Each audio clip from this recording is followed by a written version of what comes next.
wrestling fans, thanks for clicking the dreaded D-Rose Report. Wrestling fans, I don't know if this might include you or not, with DirecTV might be out of luck this Thursday if they're expecting to watch Impact on Spike.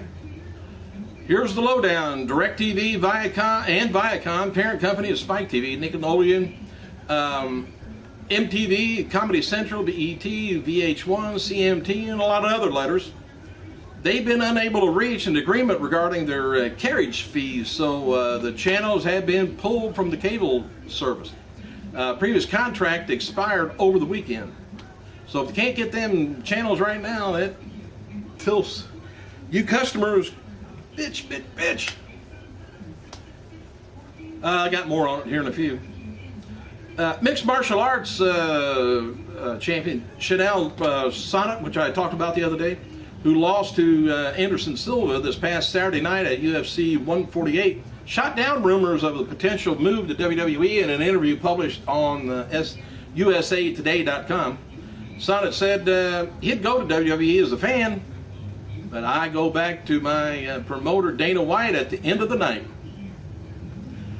Pro Wrestling Torch has confirmed rumors that Benjamin Satterley, though, who appears as Pac for various independent and international organizations, has signed a contract with WWE, and the English grappler will report to Florida Championship Wrestling in the near future. Chris Jericho, he was asked on Twitter who his favorite tag team is. He responded, Big Show. Bob Backlund, who returned to Raw Monday, is today's featured superstar on WWE.com. He's got an impressive record if you really didn't know him too well. They always said he looked like Howdy Doody. I thought it was Opie Taylor, but in the face he hadn't aged very much, and he never was a big monster-built guy. But July 9th episode of Raw Super Show garnered a 3.2 cable rating. All the hours of 3.11 and 3.22. That meant they went up towards the end of the show, which is what they're supposed to do. It's kind of weird, though, on this. Although the rating was nearly identical to last week's show, 3.18, viewership was down, though. Monday's show averaged about 4.4 million viewers, while 4.7 million the week before. It just don't sound right, does it? All right, WrestlingFigs.com says Brian Knobbs, Jerry Sang is going to be at Ringer's Roost, Allentown, Pennsylvania, about 6 to 11 p.m. And Hall of Famer Tammy Lynn Cinch or Sonny and former WWE diva Dawn Marie is heading to Ultimate Wrestling Experience's Meltdown event. That's July 21st in Harrisburg, Pennsylvania. Sonny sent the following video message to Dawn Marie as the two will be managing on each side of the... she's probably going to be in Damien's corner, or boyfriend, and I don't know who Dawn's going to be in the corner of. But anyway, they got a video on YouTube if you want to look it up. Hey, happy birthday to one-time AWA champion, the Destroyer Dick Byers, 82 years old. One-time WCW champion Butch Reed, 58 years old, and former WWE Tag Team champion Tyson Kidd, 32. And this would have been the birthday of three-time AWA World Champion Reggie Lowski. 86. Would have been 86. Who's that? Oh, that's the Crusher. TNA is encouraging fans to call DirecTV, by the way, demand that they keep Spike TV and Impact Wrestling on the air. Hell with everything else.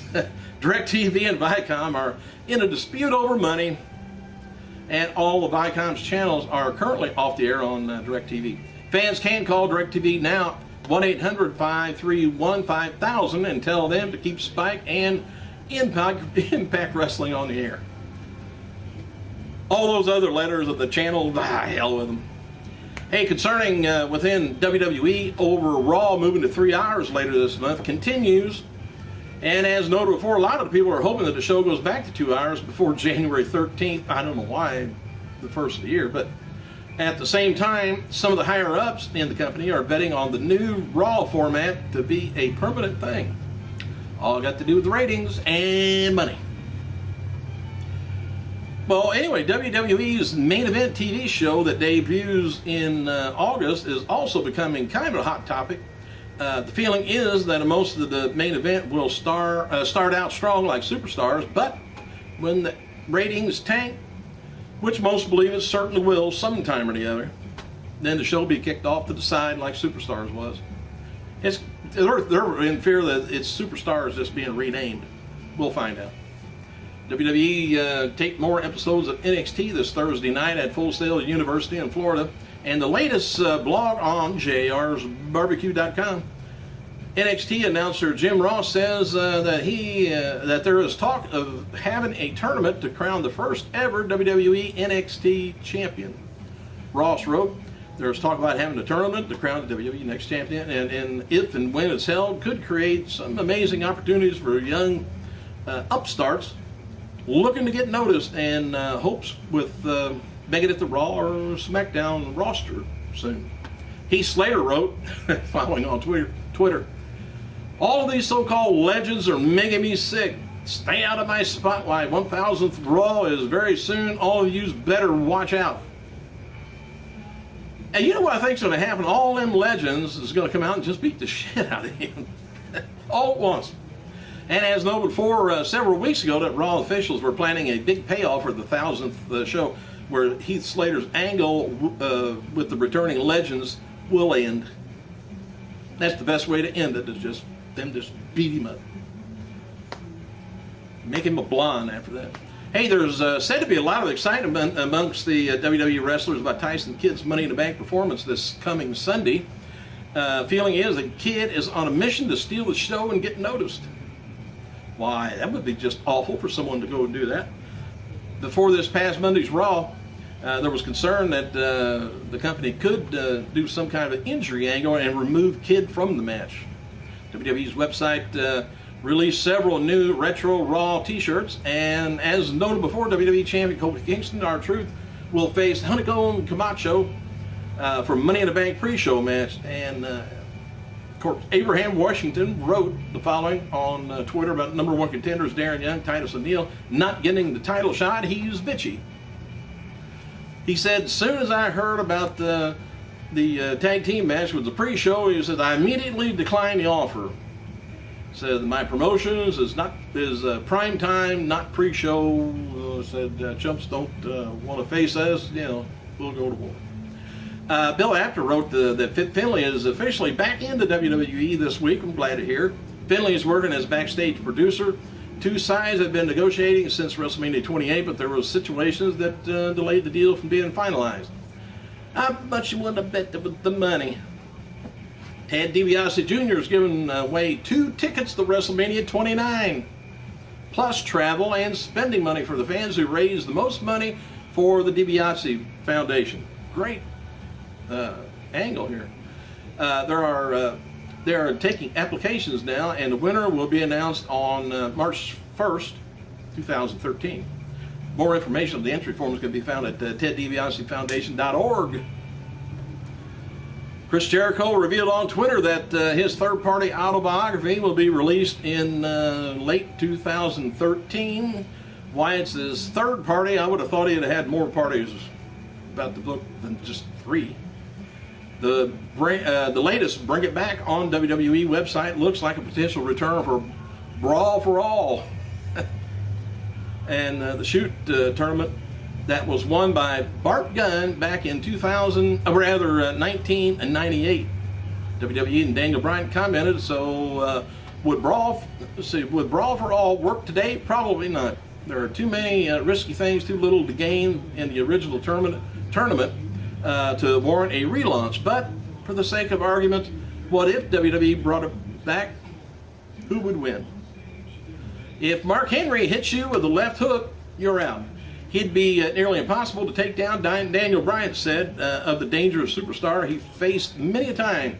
Guys like Swagger and Dolph would be tough, but because of their wrestling abilities, Alberto would be do really well. Hi.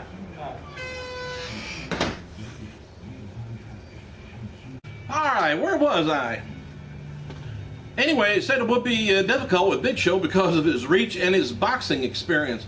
Hey, John Laurinaitis made an appearance on Monday's Raw Super Show during a commercial break for John Cena versus Big Show and Chris Jericho.